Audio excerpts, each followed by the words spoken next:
गांधी जी ने चरखे कत्ते सन जो इबादत करते सन ना तो चरखा कत्ते सन उन्होंने अपने कत्ते नाल खद्दर बनवाया।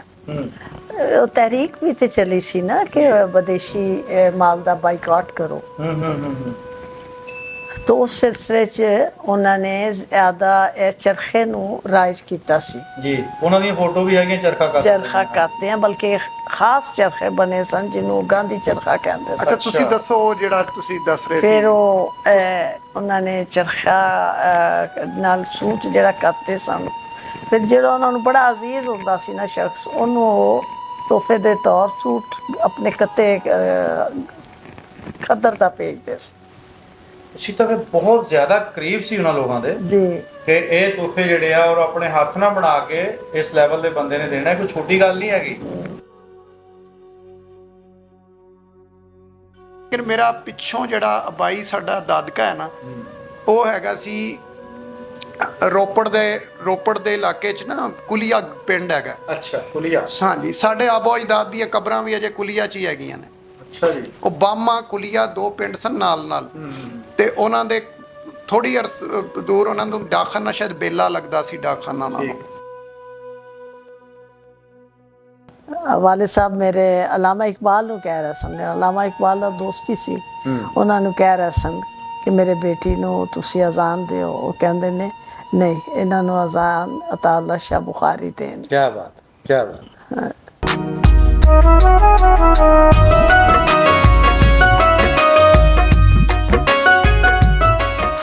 अस्सलाम वालेकुम सत श्री अकाल प्रणाम दोस्तों। एक पिंड पंजाब ਦਾ ਚੈਨਲ ਦੀ ਟੀਮ ਅੱਜ ਪਹੁੰਚੀ ਹੈ ਜੀ ਗੋਜਰਾ ਸ਼ਹਿਰ ਦੇ ਵਿੱਚ ਜਿੱਥੇ ਸਾਡੀ ਅੰਮਾ ਜੀ ਨੁਸਰਤ ਬੇਗਮ ਦੇ ਨਾਲ ਮੁਲਾਕਾਤ ਆ। ਦੱਸਦੇ ਜਾਂਦੇ ਆ ਜੀ ਕਿ ਅੰਮਾ ਜੀ ਜਦੋਂ ਇਹਨਾਂ ਦੀ ਪੈਦਾਇਸ਼ ਹੋਈ ਸੀਗੀ ਉਦੋਂ ਅਲਾਮਾ ਇਕਬਾਲ ਔਰ ਸੈयद ਅਤਾਉਲਾ ਸ਼ਾਹ ਬੁਖਾਰੀ ਸਾਹਿਬ ਇਹਨਾਂ ਦੇ ਘਰ ਸੀਗੇ ਔਰ ਇਹਨਾਂ ਦੇ ਕੰਨ ਦੇ ਵਿੱਚ ਅਜ਼ਾਨ ਵੀ ਸੈयद ਅਤਾਉਲਾ ਸ਼ਾਹ ਬੁਖਾਰੀ ਹੋਣਾ ਨੇ ਦਿੱਤੀ ਸੀਗੀ। ਇਹਨਾਂ ਦੀ ਢਾਕੇ ਦੇ ਵਿੱਚ ਹੁਸੈਨ ਸੋਹਰਵਰਦੀ ਹੁਣਾਂ ਨਾਲ ਵੀ ਮੁਲਾਕਾਤ ਹੋਈ ਆ। ਫਾਤਮਾ ਜਨਾਹ ਹੁਣਾਂ ਨਾਲ ਵੀ ਇਹਨਾਂ ਨੇ ਕਾਫੀ ਟਾਈਮ ਗੁਜ਼ਾਰਿਆ ਔਰ ਬਾਨੋ ਕੁਦਸੀਆ ਹੁਣਾਂ ਨਾਲ ਵੀ ਇਹਨਾਂ ਦੀ ਸੰਗਤ ਹੈਗੀ ਸੀਗੀ। ਇਸ ਤੋਂ ਇਲਾਵਾ ਹੋਰ ਬਹੁਤ ਸਾਰੀਆਂ ਜਿਹੜੀਆਂ ਨਾ ਇੱਕ ਤਾਰੀਖੀ ਗੱਲਾਂ ਬਾਤਾਂ ਇਹਨਾਂ ਦੀ ਜ਼ਿੰਦਗੀ ਦੇ ਨਾਲ ਜੁੜੀਆਂ ਹੋਈਆਂ ਉਹ ਆਪਾਂ ਸਾਰੀਆਂ ਅੱਜ ਡਿਸਕਸ ਕਰਨੀਆਂ। ਅਜੀਤ ਕੌਰ ਇੱਕ ਕਿਰਦਾਰ ਸੀ ਜਿਹੜਾ ਇਹਨਾਂ ਦੇ ਘਰ ਰਿਹਾ ਸੀਗਾ ਉਹਨਾਂ ਦੇ ਬਾਰੇ ਵੀ ਆਪਾਂ ਗੱਲਬਾਤ ਕਰਨੀ ਕਿ ਉਹ ਕਿਸ ਹਵਾਲੇ ਦੇ ਨਾਲ ਇਹਨਾਂ ਦੇ ਘਰ ਰਹੇ ਸੀ ਔਰ ਉਹਨਾਂ ਦਾ ਬਾਅਦ ਦੇ ਵਿੱਚ ਇਹਨਾਂ ਨੇ ਕਿਸ ਤਰ੍ਹਾਂ ਉਹਨਾਂ ਨੂੰ ਕਿਸ ਜਗ੍ਹਾ ਤੇ ਪਹੁੰਚਾਇਆ ਉਹ ਸਾਰੇ ਆਪਾਂ ਇਹਨਾਂ ਨਾਲ ਡਿਸਕਸ ਕਰਨੇ ਆ ਜੀ। ਅਸਲਾਮ ਵਾਲੇਕੁਮ ਅਮਨ ਜੀ। वालेकुम सलाम। ਅੱਛਾ ਜੀ ਪਹਿਲੇ ਤੇ ਆਪਣਾ ਹਾਲ ਦੱਸੋ ਕਿਸ ਤਰ੍ਹਾਂ ਠੀਕ ਠਾਕ ਹੋ? अल्लाह दा शुक्र बेटा। ਹੋਰ ਆਪਣਾ ਸਾਨੂੰ ਦੱਸੋਗੇ ਜਦੋਂ 1947 ਦੀ ਵੰਡ ਪਈ जी ਤੁਹਾਡੀ ਉਮਰ ਕਿੰਨੀ ਸੀ ਉਦੋਂ? तकरीबन 11 साल। 11 ਸਾਲ ਦੀ ਉਮਰ ਸੀ ਜੀ। ਤੁਹਾਡੀ। ਆਪਣਾ ਉੱਥੇ ਪਿਛੋਕੜ ਪਿੰਡ ਕਿਹੜਾ ਸੀਗਾ ਜੀ? शेखुपुरा शहर। ਅੱਛਾ ਤੁਸੀਂ ਇੱਥੇ ਪਾਕਿਸਤਾਨ 'ਚ ਹੀ ਰਹਿਣ ਵਾਲੇ ਸੀ? ਜੀ। ਅੱਛਾ ਪਾਕਿਸਤਾਨ 'ਚ ਹੀ ਰਹਿਣ ਵਾਲੇ ਜੀ। ਠੀਕ ਹੋ ਗਿਆ। ਪਾਰਟੀਸ਼ਨ ਦੇ ਟਾਈਮ ਆਪਣੇ ਜਿਹੜੀ ਫੈਮਿਲੀ ਸੀ ਇੱਥੇ ਪਾਕਿਸਤਾਨ ਦੀ ਸੀ ਤੁਸੀਂ ਬਸ਼ਿੰਦੇ ਹੋ? पाकिस्तान इस ਦੱਸੋ ਆ ਥੋੜਾ ਜਿਹਾ ਸਾਨੂੰ ਕਿ ਜਦੋਂ 1947 ਦੀ ਵੰਡ ਹੋਈ ਹੈ ਤੁਹਾਡੀ ਉਮਰ 10-11 ਸਾਲ ਸੀਗੀ हाँ जी ਤੁਸੀਂ ਕੀ ਆਪਣੀਆਂ ਅੱਖਾਂ ਨਾਲ ਦੇਖਿਆ? उस वक़्त ये बस सियासत का पता ही नहीं सी लेकिन जो कुछ देखा स्कूल जाते सा ਅੱਛਾ और उस वक़्त साडे नाल हिंदू सिख बच्चियां पढ़दियां सन ਜੀ दोस्तियां सन उन्हां नाल कोई मसला समझ ही साडे नहीं सी ਹੂੰ कोई अलग असी उन्हां नूं कदी समझिया ही नहीं सी ਜੀ एक ही जिहा समझदे सां ਠੀਕ ते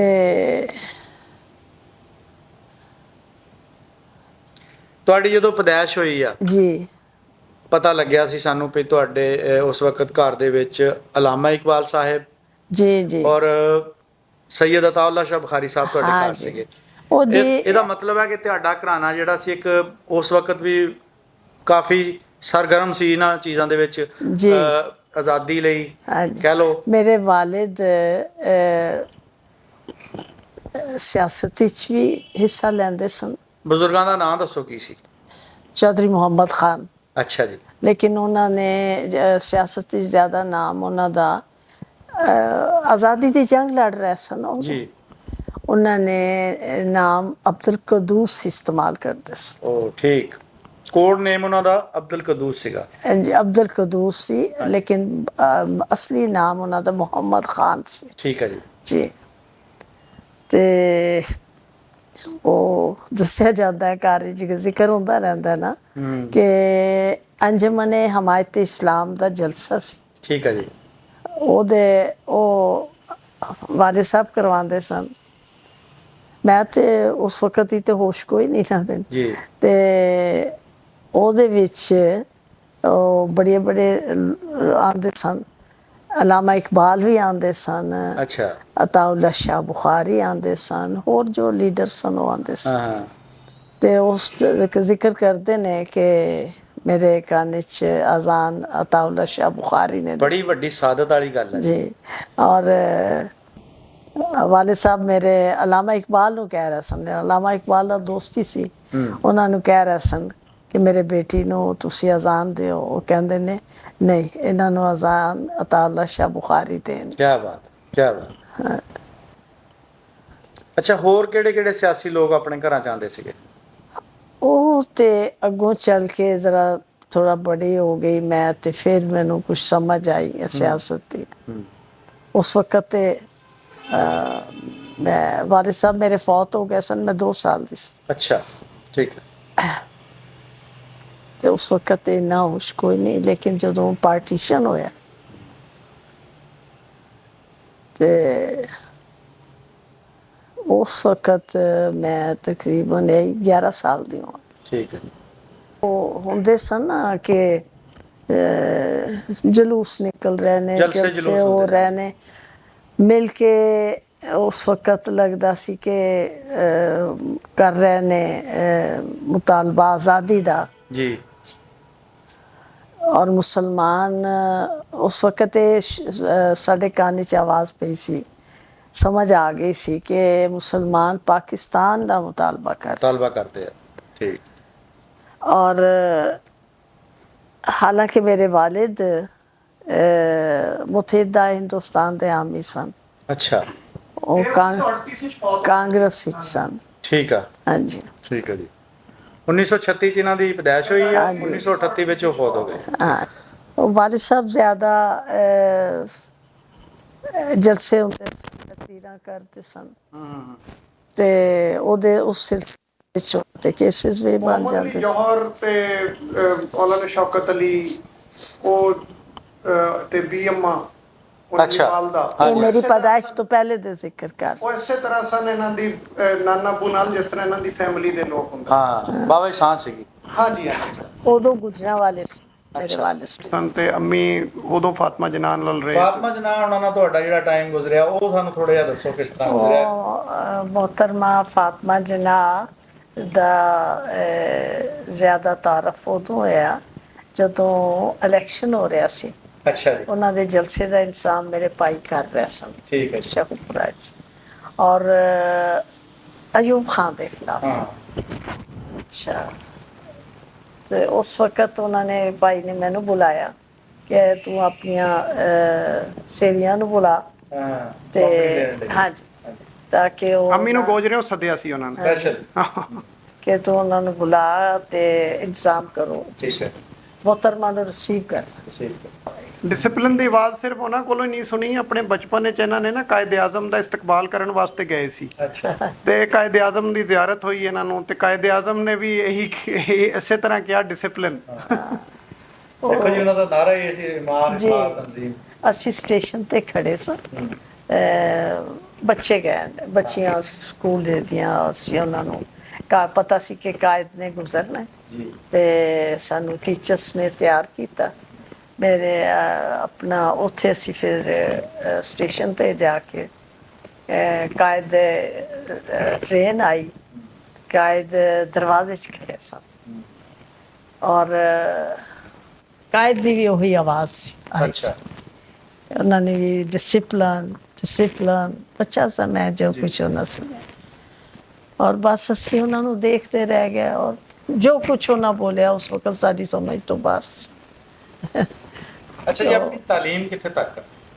ਮੈਂ ਗ੍ਰੈਜੂਏਟ ਗ੍ਰੈਜੂਏਟ ਜੀ, ਗ੍ਰੈਜੂਏਸ਼ਨ ਕੀਤੀ ਇੱਥੋਂ ਆਪਣਾ ਆਪਣਾ ਸ਼ੇਖੂਪੁਰਾ ਕੀ ਹੈ ਗੁਜਰਾਤ ਸ਼ੇਖੂਪੁਰਾ। ਸ਼ੇਖੂਪੁਰਾ अच्छा जी।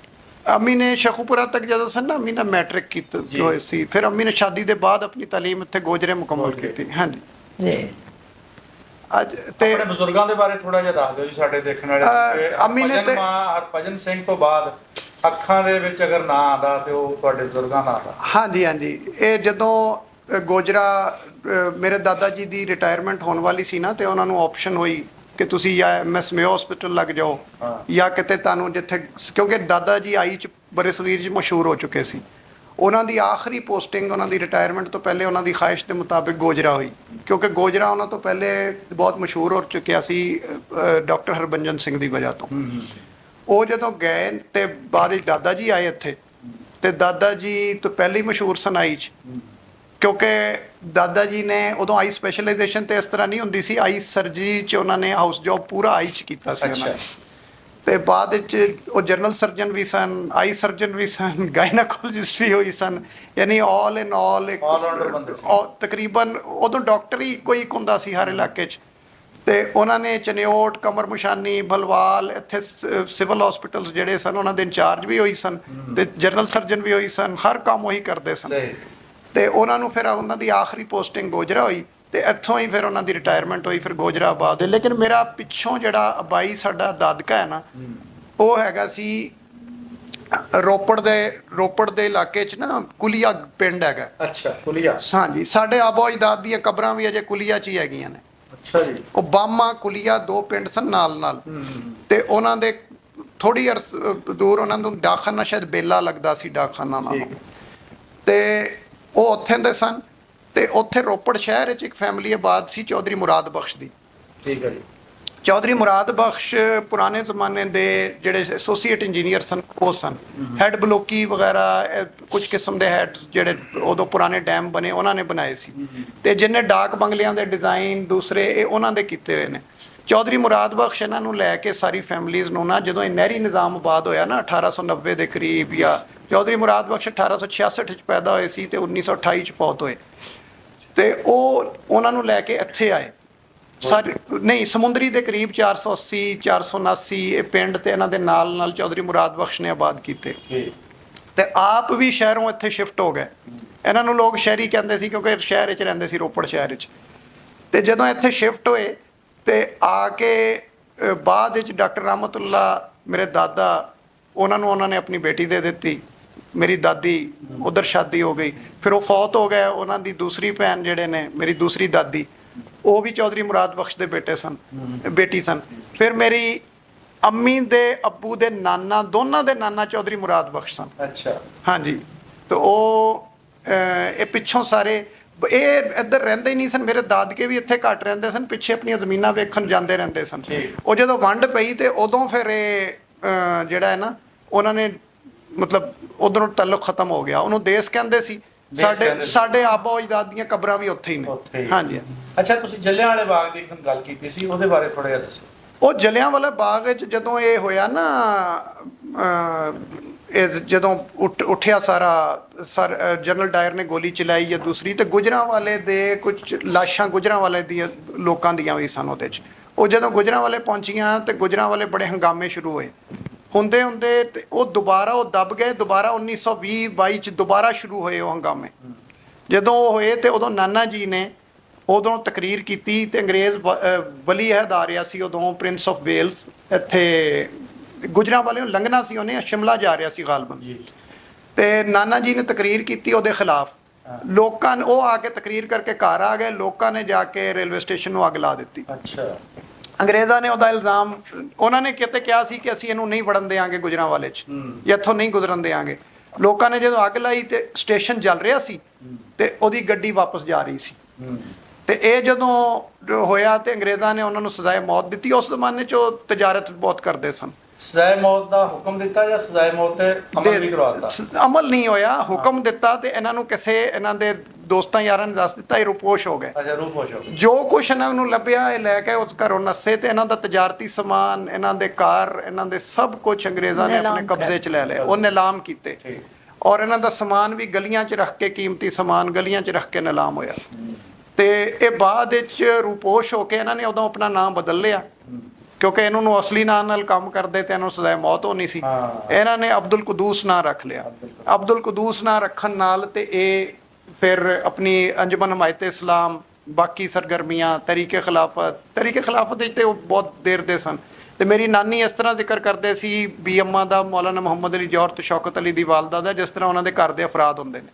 ਜ਼ਾਹਰਾ ਮੇਲ ਜੋਲ ਜ਼ਿਆਦਾ ਸੀ ਨਾ। ਤੇ ਅੰਮੀ ਨੇ ਨਾਨਾ ਜੀ ਦਾ ਮੁਕਾਮ ਜਿਹੜਾ ਸੀ ਨਾ, ਅੰਮੀ ਨੇ ਆਪਣੇ ਬਚਪਨ ਵਿੱਚ ਮੈਂ ਪੁੱਛਿਆ ਕਿ ਉਹ ਤਰੀਕੇ ਪਾਕਿਸਤਾਨ ਵਿੱਚ ਕਿਉਂ ਨਹੀਂ ਆਏ ਸੀ। ਅੰਮੀ ਨੇ ਕਿਹਾ ਇੱਕ ਤਾਂ 1940 ਚ ਕਰਾਰਦਾਦ ਪਾਕਿਸਤਾਨ ਪੇਸ਼ ਹੋਈ, ਦੂਸਰਾ ਅਲਾਮਾ ਇਕਬਾਲ ਨਾਲ ਉਹਨਾਂ ਦਾ ਮੇਲ ਜੋਲ ਸੀ।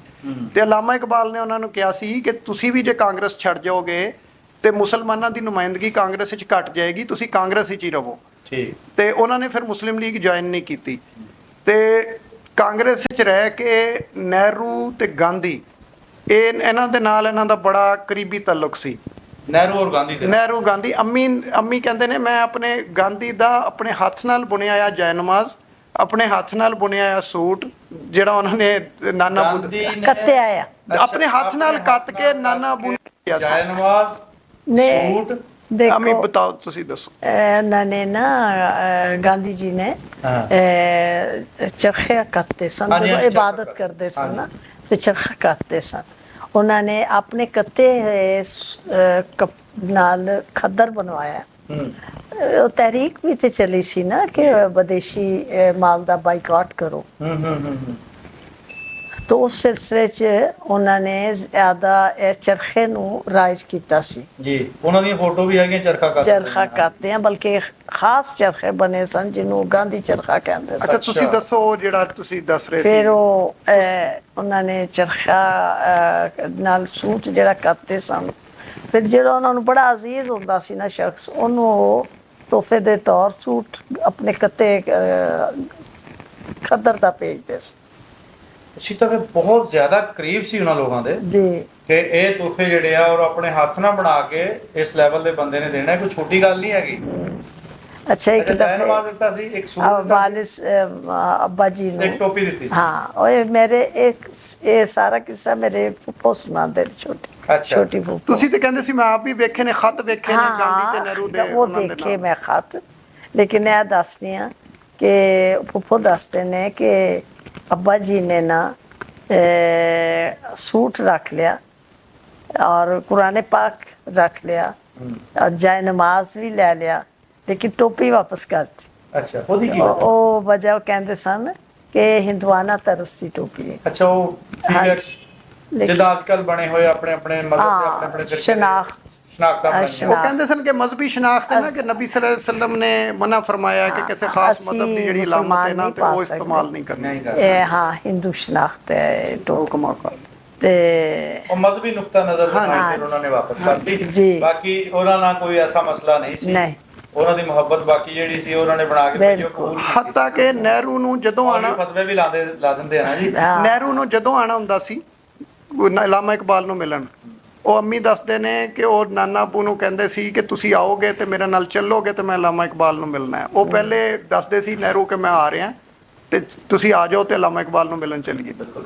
ਤੁਹਾਡੀ ਮੈਂ ਟੋਪੀ ਤੋਂ ਗੱਲ ਕਰਦਾ ਜੀ, ਇਹ ਹੁੰਦੀ ਹੈ ਨਿਸਬਤ ਜੁੜਨ ਦੀ ਗੱਲ। ਜੀ ਮਤਲਬ ਇੱਕ ਕੱਪੜਾ ਵੀ ਤੁਸੀਂ ਉਹਦਾ ਕੁਰਾਨ ਪਾਕ ਦਾ ਗਲਾਫ ਬਣਾ ਲੈਂਦੇ ਤਾਂ ਤੁਸੀਂ ਉਹਨੂੰ ਕਿਸ ਤਰ੍ਹਾਂ ਚੁੰਮ ਕੇ ਅੱਖਾਂ ਨਾਲ ਲਾ ਕੇ ਕਿੰਨੀ ਅਕੀਦਤ ਮੁਹੱਬਤ ਦੇ ਨਾਲ ਇਸਤੇਮਾਲ ਕਰਦੇ ਹੋ। ਉਹੀ ਕੰਪਨੀ ਦਾ ਬਣਿਆ ਹੋਇਆ ਕੱਪੜਾ, ਉਹੀ ਅਗਰ ਤੁਸੀਂ ਉਹਦਾ ਕੱਛਾ ਬਣਾ ਲੈਂਦੇ ਆ ਜਾਂ ਕੋਈ ਹੋਰ ਚੀਜ਼ ਬਣਾ ਲੈਂਦੇ ਆ, ਉਹਨੂੰ ਉਹ ਅਹਿਮੀਅਤ ਨਹੀਂ ਮਿਲਦੀ। ਅਸਲ ਹੁੰਦੀ ਨਿਸਬਤ ਜੁੜਨ ਦੇ ਨਾਲ ਚੀਜ਼। ਹਾਂ ਜੀ। ਠੀਕ ਹੈ ਨਾ ਜੀ। ਕੱਪੜਿਆਂ ਦੇ ਬਾਕੀ ਚੀਜ਼ਾਂ ਦੇ ਕੋਈ ਮਤਲਬ ਨਹੀਂ ਹੁੰਦੇ। ਜਦੋਂ ਆਪਾਂ ਇਸਤੇਮਾਲ ਕਰਨ ਲੱਗ ਪੈਂਦੇ ਆਪਣੇ ਰੰਗ ਨਾਲ, ਫਿਰ ਉਹਨਾਂ ਦੀ ਇੱਕ ਅਲਾਮਤ ਬਣ ਜਾਂਦੀ ਆ, ਜੀ ਉਹ ਫਿਰ ਉਹਨਾਂ ਦੀ ਗਿਣੀ ਜਾਂਦੀ ਆ। ਮੈਨੂੰ ਉਹ ਸ਼ੇਰ याद आया, हाय उस चार गिरा कपड़े की कीमत गालिब जिसकी किस्मत में हो आशिक का गरीबा होना। ਕਿਆ ਬਾਤ। ਉਹ ਨਿਸਬਤ ਜੁੜ ਜਾਂਦੀ ਹੈ। ਅੱਛਾ ਤੁਸੀਂ ਜਦੋਂ ਆਪਣੇ ਜਿਹੜੇ ਭਾਈ ਨੇ ਮੁਸਲਿਮ ਲੀਗ ਜੁਆਇਨ ਕੀਤੀ ਉਹਦੇ ਬਾਰੇ ਦੱਸੋ। ਹਾਂਜੀ ਪਹਿਲੇ ਤਾਂ ਤੁਹਾਨੂੰ ਇਹ ਦੱਸਣੀ ਆ ਕਿ ਜਦੋਂ ਤਹਿਰੀਕ ਖਿਲਾਫਤ ਚੱਲ ਰਹੀ ਸੀ ਉਸ ਤੋਂ ਮੇਰੀ ਪੈਦਾਇਸ਼ ਨਹੀਂ ਸੀ ਹੋਈ। ਹਾਂ ਉਹ ਵਾਲਿਦ ਸਾਹਿਬ ਉਦੋਂ ਗੁਜਰਾਂ ਵਾਲੇ ਸੀ। ਠੀਕ ਹੈ। ਉਹ ਵੀ ਅੰਮਾ ਨੇ ਆਣਾ ਸੀ ਹਾਂਜੀ। ਤੇ ਉਹਨਾਂ ਮੌਲਾਨਾ ਨੂੰ ਮੁਹੰਮਦ ਅਲੀ ਜੌਹਰ ਤੇ ਸ਼ੌਕਤ ਅਲੀ ਦੀ ਵਾਲਦਾ। ਹਾਂ ਵਾਲ ਦਾ ਵੀ ਅਮਾ ਉਹਨਾਂ ਨੂੰ ਕਹਿੰਦੇ। हाँ जी। ठीक है। उदो मोहम्मद अली और शौकत अली गिरफ्तार सन ते अच्छा। भी अम्मा क्यादत कर रहे सन खिलाफत दी तहरीक खिलाफत। तहरीक खिलाफत। ਉਹ ਵੀ ਅੰਮਾ ਉਦੋਂ ਗੁਜਰਾਂ ਵਾਲੇ ਆਏ ਤੇ ਵਾਲਿਦ ਸਾਹਿਬ ਨੇ ਉਹਨਾਂ ਨੂੰ ਰਿਸੀਵ ਕੀਤਾ ਔਰ ਉਹਨਾਂ ਦੇ ਜਲਸੇ ਸਾਰਾ ਉਹਨਾਂ ਦਾ ਜਲੂਸ ਔਰ ਜਲਸੇ ਦਾ ਇੰਤਜ਼ਾਮ ਕੀਤਾ ਤੇ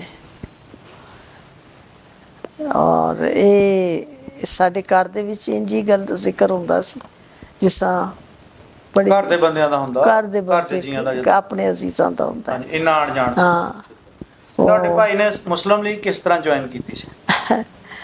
ਅੱਛਾ, ਉਹ ਇਹ ਹੋਇਆ ਕਿ ਇਹ ਮੈਂ ਇਹ ਨਹੀਂ ਕਹਿ ਸਕਦੀ ਕਿਸ ਤਰ੍ਹਾਂ, ਲੇਕਿਨ ਉਹ ਰਾਗਿਬ ਸਨ ਮੁਸਲਿਮ ਲੀਗ ਵੱਲ। ਅੱਛਾ, ਉਹਨਾਂ ਦਾ ਜਾਨੀ ਜ਼ੇਨ ਸੀਗਾ ਅਬਦੁੱਲੀ ਸਾਹਿਬ। हाँ यंग वो सन और मेरे तोते बड़े सन खासे ਤੇ ਉਹਨਾਂ ਨੇ ਮੁਸਲਿਮ ਲੀਗ ਜੁਆਇਨ ਕੀਤੀ ਤੇ ਮੈਨੂੰ ਇਹ ਲੱਗਦਾ ਹੈ ਕਿ ਉਦੋਂ ਨਾ ਸਾਡੇ ਮੈਂ ਬੱਚਾ ਸਾਂ ਜਲ ਹੋਣਾ ਸੀ ਜਲਸਾ ਹੋਣਾ ਸੀ ਕੋਈ ਜਲੂਸ ਨਿਕਲਨੇ ਸਨ ਮੇਰੀ ਵੀ ਫੁੱਫੋ ਤਿਆਰ ਕਰਵਾ ਰਹੇ ਸਨ ਮੁਸਲਿਮ ਲੀਗ ਦੇ ਝੰਡੇ ਤੇ ਮੇਰੇ ਅੱਬਾ ਜੀ ਦਾ ਇੱਕ ਪੁਰਾਣਾ ਦੋਸਤ ਕਾਂਗਰਸੀ ਇਹਨਾਂ ਦੀ ਫੁੱਫੋ ਐਡਮਿਨਿਸਟ੍ਰੇਸ਼ਨ ਉਦੋਂ। ਹਾਂਜੀ ਅੱਛਾ, ਤੇ ਉਹ ਵੀ ਪੜ੍ਹੀ ਲਿਖੀ ਸੀ। ਹਾਂਜੀ, ਇਹਨਾਂ ਦੀ ਉਹ ਆ ਗਏ ਦਾਖਲ ਹੋ ਰਹੇ ਨੇ ਉਹ ਆਏ ਤੇ ਦੇਖ ਕੇ ਕਹਿੰਦੇ ਨੇ ਐ ਮੈਂ ਕੀ ਦੇਖ ਰਿਹਾ ਐਨੇ ਨੂੰ ਮੇਰੇ ਭਾਈ ਐਂਟਰ ਹੁੰਦੇ ਨੇ ਤੇ ਉਹ ਕਹਿੰਦੇ ਨੇ ਚਾਚਾ ਜੀ ਵਕਤ ਦੀ ਗੱਲ ਮੈਂ ਮੁਸਲਿਮ ਲੀਗ ਜੁਆਇਨ ਕਰ ਲਈ। ਉਦੋਂ ਉਹਨਾਂ ਨੇ ਕਿਹਾ ਕਿ ਜਿਹੜੇ ਮੇਰੇ ਵਾਲਿਦ ਸਾਹਿਬ ਜ਼ਿੰਦਾ ਹੁੰਦੇ ਤੇ ਉਹ ਵੀ ਅੱਜ ਉਹ ਮੁਸਲਿਮ ਵੀ ਲੀਗ ਅੱਜ ਵਿੱਚ ਮੁਸਲਿਮ ਹੁੰਦੇ। ਲੀਗ ਵਿੱਚ ਹੁੰਦੇ। ਕਿਆ ਬਾਤ। ਵਕਤ ਦੀ ਜ਼ਰੂਰਤ ਸਲਾਰ ਦਾ ਖਿਤਾਬ ਕਿਹਨੂੰ ਦਿੱਤਾ ਸੀਗਾ? ਮੇਰੇ ਕਾਇਦ ਮਾਮੂ ਆਜ਼ਮ ਨੇ। ਮੇਰੇ ਮਾਮੂ ਤੁਹਾਡੇ ਮਾਮਾ ਨੂੰ? ਜੀ ਅੱਛਾ ਇਹਨਾਂ ਦੇ ਮਾਮੂ ਸਨ ਮੁਹੰਮਦ ਸ਼ਫੀ, ਅੱਛਾ ਜੀ। ਚੌਧਰੀ ਮੁਹੰਮਦ ਸ਼ਫੀ ਸ਼ੇਖੂਪੁਰਾ ਚ ਹੁੰਦੇ ਸਨ ਹੂੰ। ਤੇ ਉਹਨਾਂ ਨੂੰ ਨਾ ਕਾਇਦ ਆਜ਼ਮ ਨੇ ਉਹ ਮੁਸਲਿਮ ਲੀਗ ਨੈਸ਼ਨਲ ਗਾਰਡਸ ਦੇ ਕਮਾਂਡਰ ਸਨ ਤੇ ਕਾਇਦ ਆਜ਼ਮ ਨੇ ਉਹਨਾਂ ਨੂੰ ਸਲਾਰ ਦਾ ਖਿਤਾਬ ਉਹਨਾਂ ਨੂੰ ਦਿੱਤਾ ਤੇ ਉਹਨਾਂ ਨੂੰ ਕਿਹਾ ਕਿ ਹਮੇਸ਼ਾ ਜਦੋਂ ਵੀ ਮੁਸਲਿਮ ਲੀਗ ਨੈਸ਼ਨਲ ਗਾਰਡ ਦਾ ਜਿਹੜਾ ਦਸਤਾ ਮੇਰੀ ਖਾਸ ਪ੍ਰੋਟੋਕਾਲ ਮੈਨੂੰ ਦੇਵੇਗਾ ਨਾ ਉਹਦੀ ਕਿਆਦਤ ਤੁਸੀਂ ਕਰੋਗੇ। ਤੇ ਉਹਨਾਂ ਦੇ ਘਰ ਹੀ ਅੰਮੀ ਨੇ ਆਪਣੇ ਬਚਪਨ ਵਿੱਚ ਆਪਣੇ ਘਰ ਵੀ ਸ਼ਾਇਦ ਉਹਨਾਂ ਦੇ ਘਰ ਵੀ ਇਹ ਸਾਰੇ ਤਰੀਕੇ ਪਾਕਿਸਤਾਨ ਦੇ ਰਹਿਨੁਮਾ ਜਿਹੜੇ ਨੇ ਮਮਦੋੜ ਤੇ ਬਾਕੀ ਉਹਨਾਂ ਨਾਲ ਬਚਪਨ ਇਹਨਾਂ ਨੇ ਦੇਖਿਆ ਸਾਰਿਆਂ ਨੇ। ਅੱਛਾ ਜੀ। ਹਾਂ, ਬਸ ਇੱਕ ਵਾਰੀ ਦੇਖਿਆ ਕਿ ਇਹਨਾਂ ਦੇ ਲੀਡਰ ਸਾਰੇ ਆਏ ਨੇ ਔਰ ਉਹ ਸਮਝੋ ਇੱਕ ਤਰ੍ਹਾਂ ਛੁਪੇ ਹੋਏ ਨੇ ਮਾਮਾ ਜੀ ਦੇ ਘਰ ਰੂਪੋਸ਼ ਹੋਏ ਸੀ। ਉਸ ਰੂਪੋਸ਼ ਹੋਏ ਸਨ ਤੇ ਉਹਨਾਂ ਦੇ ਉਸ ਦਿਨ ਜਲਸਾ ਸੀ ਉਹਨਾਂ ਨੇ ਤਕਰੀਰ ਕਰਨੀ ਸੀ ਔਰ ਉਹਨਾਂ ਦੇ ਫਰੰਟ ਗ੍ਰਿਫਤਾਰੀ ਜਾਰੀ ਹੋਏ ਸਨ। ਅੱਛਾ। ਲੇਕਿਨ ਇਹ ਸੀ ਕਿ ਉਹਨਾਂ ਨੇ ਜਲਸੇ 'ਚ ਜ਼ਰੂਰ ਜਾਣਾ ਹੈ ਤਕਰੀਰ ਜ਼ਰੂਰ ਕਰਨੀ ਹੈ ਤੇ ਇਸ ਵਾਸਤੇ ਉਹ ਮਾਮਾ ਜੀ ਦੇ ਘਰ ਸੀ। ਠੀਕ। ਹਾਂਜੀ ਤੇ ਕੋਈ ਚੀਜ਼ ਫਿਰ ਭੇਜਣੀ ਹੋਈ ਉਹਨਾਂ ਨੇ ਉਹ ਫਿਰ ਉੱਥੇ ਕਿਸੇ ਮੁਲਾਜ਼ਮ ਨੂੰ ਨਹੀਂ ਸੀ ਭੇਜਿਆ ਜਾਂਦਾ ਉਹ ਘਰੋਂ ਮੈਨੂੰ ਚੀਜ਼ਾਂ ਦੇ ਕੇ ਭੇਜਿਆ ਜਾਂਦਾ ਸੀ ਉਹਨਾਂ ਦੇ ਘਰ ਉਹਨਾਂ ਦੀ ਜ਼ਰੂਰਤ ਬੱਚਿਆਂ ਨੂੰ ਵਾਸਤੇ। ਭੇਜਦੇ ਆ ਜੀ ਹਾਂ ਸ਼ੈ ਲੈਣ ਦੇ। ਹਾਂਜੀ ਕਿ ਉਹ ਪਤਾ ਨਾ ਲੱਗੇ। ਪਤਾ ਵੀ ਨਾ ਹਾਂ ਪੁਲਿਸ ਆਏ ਤੇ ਉਹਨਾਂ ਨੂੰ ਪਤਾ ਨਾ ਲੱਗੇ। ਸੁਣਿਆ ਕਿ ਤੁਹਾਡੀ ਮੁਲਾਕਾਤ ਜਿਹੜੀ ਹੁਸੈਨ ਸੋਹਰਵਰਦੀ ਹੁਣਾਂ ਨਾਲ ਵੀ ਹੋਈ ਸੀ ਢਾਕੇ ਦੇ ਵਿੱਚ। ਹਾਂ ਉਹ ਤੇ ਉਸ ਜ਼ਮਾਨੇ ਦੀ ਗੱਲ ਹੈ ਕਿ ਮੇਰੀ ਸ਼ਾਦੀ ਹੋਈ ਸੀ ਤੇ ਮੇਰੇ ਮੀਆਂ ਉਸ ਵਕਤ ਨਾ 에ਅਰ ਫੋਰਸ ਵਿੱਚ ਸਨ ਅੱਛਾ ਜੀ। ਥੋੜੇ pilot doctor as a pilot doctor ਜ਼ਰਾ ਉੱਚੀ ਬੋਲੋ। ਪਾਇਲਟ ਡਾਕਟਰ ਅੱਛਾ। ਤੇ ਪਾਕਿਸਤਾਨ ਦੇ ਪਹਿਲੇ ਦੂਸਰੇ ਪਾਇਲਟ ਡਾਕਟਰ ਸਨ ਕਿਉਂਕਿ ਉਹਨਾਂ ਨੇ 에ਅਰ ਫੋਰਸ ਨੇ ਸਕੀਮ ਬਣਾਈ ਸੀ ਕਿ ਡਾਕਟਰ ਫਲਾਈਂਗ ਵੀ ਕਰਨ ਜਹਾਜ਼ ਵੀ ਉਡਾਣ ਜਹਾਜ਼ ਵੀ ਤੇ ਉਡਾਣ। ਅੱਬੂ ਨੂੰ ਵੀ ਸ਼ੌਕ ਸੀ ਜਹਾਜ਼ ਉਡਾਣ ਦਾ ਹਾਂ। ਤੇ ਅੱਬੂ ਆਰਮੀ ਡਾਕਟਰ ਸਨ ਉਹਨਾਂ ਨੂੰ ਫਿਰ 에ਅਰ ਫੋਰਸ ਵਾਲੇ ਲੈ ਗਏ ਤੇ ਉਹਨਾਂ ਨੂੰ ਰਿਸਾਲਪੁਰ ਵਿੱਚ ਟ੍ਰੇਨਿੰਗ ਲਈ ਤੇ ਅੱਛਾ। ਅੱਬੂ ਨੇ ਔਕਾਬ ਦੀ ਟਰੋਫੀ ਅੱਬੂ ਨੇ ਜਿੱਤੀ ਕਿਆ ਉਹਦੇ ਬਾਤ ਬਾਅਦ ਹੈ। ਉਹ ਪਾਇਲਟ ਰਹੇ 에ਅਰ ਫੋਰਸ ਵਿੱਚ ਹਾਂ। ਤੇ ਉਸੇ ਡਾਕਟਰ ਹਫੀਜ਼ ਸਾਹਿਬ। ਡਾਕਟਰ ਫੀਸ ਹਾਂਜੀ। ਮੇਰੇ ਬਾਪ ਸਾਹਿਬ ਉਹਦੇ ਬਾਅਦ ਉਹਨਾਂ ਦੀ ਪੋਸਟਿੰਗ ਉਹਨਾਂ ਨੇ ਨਾ ਕਿਤੇ ਟਾਕਾ ਹੋ ਗਈ ਤੇ ਕੋਈ ਉਦੋਂ ਦੀ ਗੱਲ ਹੈ ਅੰਮੀ ਉਹਨਾਂ ਦੇ ਨਾਲ ਸਨ। ਅੱਛਾ, ਢਾਕੇ ਦਾ ਫਿਰ ਟੂਰ ਕੀਤਾ ਉੱਥੇ ਵੀ ਮੁਲਾਕਾਤ ਕਾਫੀ ਹੋਈ। ਦੇਰ ਰਹੇ ਢਾਕਾ ਚਿਟਾਗੋਂਗ ਇਹ ਤਕਰੀਬਨ 4 ਸਾਲ ਰਹੇ ਤਕਰੀਬਨ ਉੱਥੇ ਮਸ਼ਰਕੀ ਪਾਕਿਸਤਾਨ। ਉਦੋਂ ਸੋਹਰਵਰਦੀ ਨਾਲ ਸੋਹਰਵਰਦੀ ਆਏ। ਉਦੋਂ ਮੁਲਾਕਾਤ ਸਵਾਲ ਮੁਲਾਕਾਤ। ਜਵਾਬ ਕੀਤੇ ਸੀ ਅੱਛਾ, ਕੈਸੇ ਬੰਦੇ ਸੀ ਸੋਹਰਵਰਦੀ ਸਾਹਿਬ? ਰਿਸੀਵ ਕੀਤੇ ਬਹੁਤ ਨਾਈਸ Receive ਬੰਦਾ ਅੱਛਾ। ਬਹੁਤ ਰਿਸੀਵ ਬਹੁਤ ਨਾਈਸ ਬੰਦਾ ਸੀ ਅੱਛਾ ਜੀ। ਤੇ ਯਾਨੀ ਉਸ ਵਕਤ ਉਹਨਾਂ ਨੇ ਕੁਛ ਇਹਨਾਂ 'ਚ ਇਖਤਲਾਫ ਸੀ ਇਹਦੇ 'ਚ ਇਹਨਾਂ ਦਾ ਸਾਨੂੰ ਇੰਨੀ ਸਿਆਸਤ ਦਾ ਪਤਾ ਮੈਨੂੰ ਕੋਈ ਨਹੀਂ ਸੀ। ਇਖਤਲਾਫ ਤਾਂ ਸ਼ੁਰੂ ਤੋਂ ਚੱਲਿਆ ਆ ਰਿਹਾ ਜੀ। ਇਖਤਲਾਫ ਹਾਂਜੀ, ਸੀ ਪਾਰਟੀਆਂ ਦਾ ਆਰਮੀ ਹੁੰਦਾ ਹੀ ਆ। ਨਾਲ। ਸੋ ਉਹ ਆਰਮੀ ਨੇ ਉਹਨੂੰ ਗਾਰਡ ਆਫ ਆਨਰ ਦੇਣ ਤੋਂ ਇਨਕਾਰ ਕਰਤਾ ਸੀ। ਠੀਕ। ਇਸ ਵਾਸਤੇ ਉਹਨਾਂ ਨੂੰ guard of honour air force ਨੇ ਦਿੱਤਾ, ਰਿਸੀਵ ਵੀ 에ਅਰ ਫੋਰਸ ਨੇ ਕੀਤਾ। ਉਸ ਮੈਸੇਜ ਆਏ ਉਹਨਾਂ ਨੂੰ ਸਾਡੇ ਤੇ ਐਜ਼ ਅ ਗੈਸਟ ਉਹ ਬੜੇ ਕੁਲ ਮਿਲ ਗਿਆ, ਗੱਲਾਂ ਕਰਦੇ ਨੇ ਜਿਸ ਤਰ੍ਹਾਂ ਬੜੇ ਫਰੀਲੀ ਸਭ ਨਾਲ ਤੇ ਬਹੁਤ ਅੱਛਾ ਇਨਸਾਨ ਸੀ ਔਰ ਉਹਨਾਂ ਦੀ ਕੋਸ਼ਿਸ਼ ਸੀ। ਉਦੋਂ ਵਜ਼ੀਰ ਆਜ਼ਮ ਸਨ।